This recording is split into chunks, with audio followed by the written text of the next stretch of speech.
everyone. So today we are going to talk about Jean Piaget's experiments on the cognitive development of a child.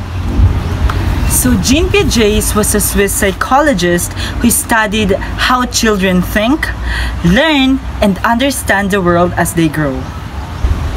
He proposed that children go through 4 stages of cognitive development, and in each stage, their way of thinking changes. Stage 1. Sensory motor stage. From birth to 2 years old. In this stage, infants learn through their senses and actions by looking, touching, and moving things around. They also start to develop what Piaget called object permanence, or the idea that objects still exist even though you can't see them.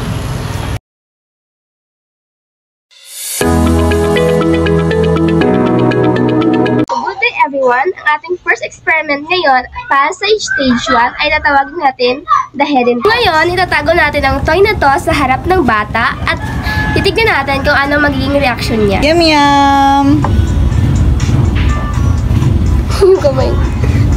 Ayun na. Sakto. Yay!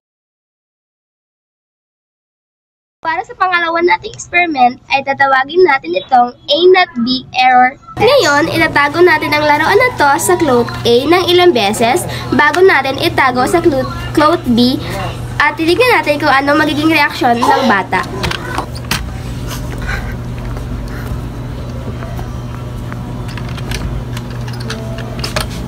Sa camera siya nakatingin. Hala, nakatingin siya sa A. Nakatingin niya siya. For our second stage, we have a pre-operational stage. Start from 2 to 7 years old. During this stage, children start to use words and image to represent things. However, they are egocentric, meaning they have difficulties to seeing person point of view.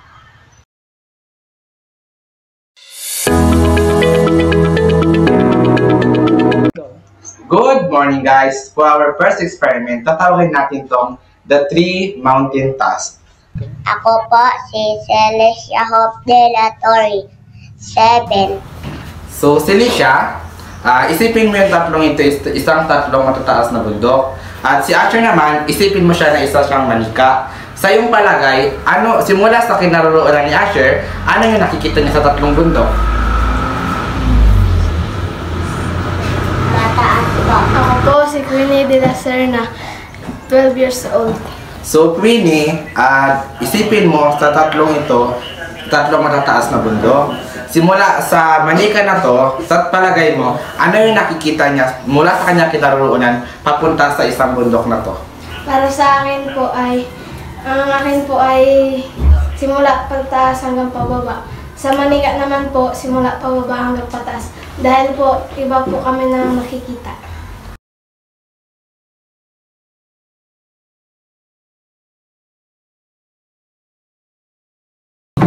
Ayan, para sa ating ikalawang experiment, kasama pa natin si Celicia. At sa experiment na to, tatawagin natin itong conservation of liquid dust. Para sa experiment na to, mayroon tayong tatlong klase ng baso. Mayroong dalawa na magkapareho at isa naman ay malaki. Yung dalawa nito ay mayroong laman na Coke at yung isa is ililipat natin dito sa pinakamalaki. Ngayon, tatanungin si Celicia kung magkapareho pa rin ba ng dami yung Coke sa dalawang baso. Celicia, magkapareho pa rin ba sila ng dami? Hindi. Mas konti ito. Ngayon, kasama naman natin si Queenie para tanungin kung ano ang kanyang pananaw sa tatlong baso na narito sa ating harapan. Kung ililipat ko ang baso na to sa pinakamalaking baso at tatanungin natin siyang, Queenie, magkapare pa rin ba ng dami yung dalawang baso? Opo, nilipat lang po siya sa mas malaking baso. So for our third stage, we have concrete operational stage from 7 to 11 years old. In this stage, children start thinking logically about concrete objects and events.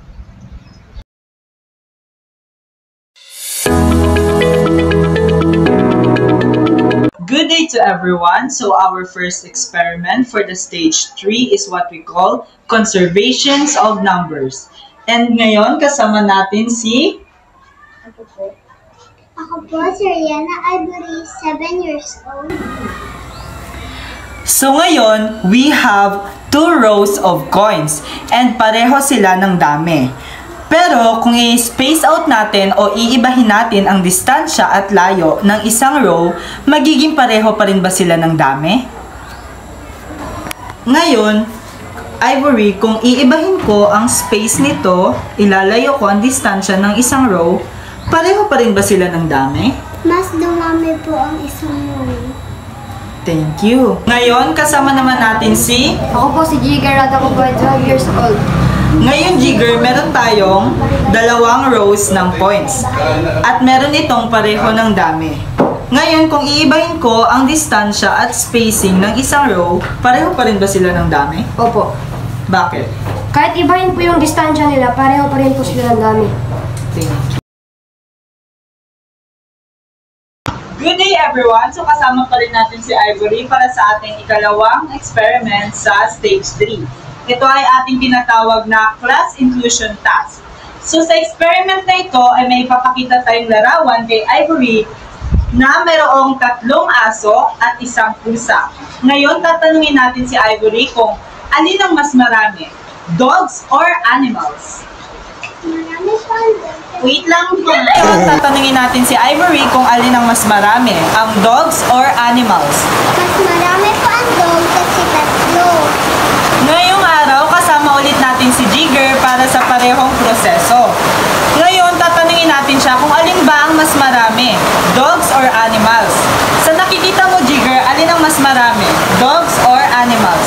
Para po sa akin, animals po ang mas marami kasi lahat sila sa picture ay animals.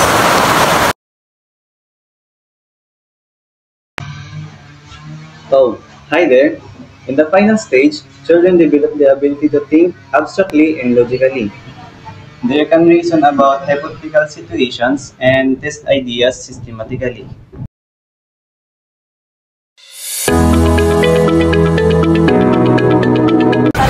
Ngayon, ang unang experiment natin sa stage 4 ay tinatawag na the third eye problem. Magandang umaga. Ngayon kasama ulit natin si Queenie para sa unang experiment ng stage 4. Ngayon, tatanungin natin si Queenie. Kung magkakaroon ka ng third eye, saan mo siya ilalagay?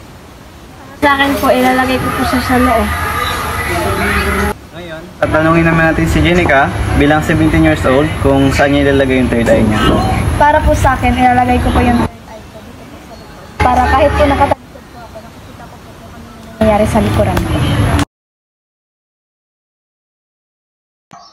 Ayan, for the second experiment ng stage 4, ito ay tinatawag na the balance scale task. Ngayon, kasama ulit natin si Queenie para tanungin na kapag iurong ko to yung itim na to dito banda, sa tingin mo saan ang mas mabigat sa kanila? Ito po. Ay, ito. Yung ito. Ay, sorry. Ngayon, Queenie, kapag inurong ko itong itim dito banda, pareho pa rin ba sila ng bigat? Opo, dahil po same po sila ng bigat. Okay.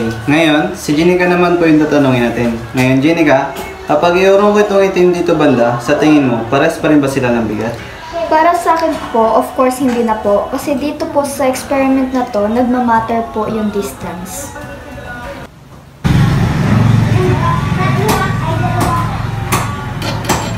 Tapos ipakita mo na nabuksak. Hindi ba? Tapos iurong mo din yung red.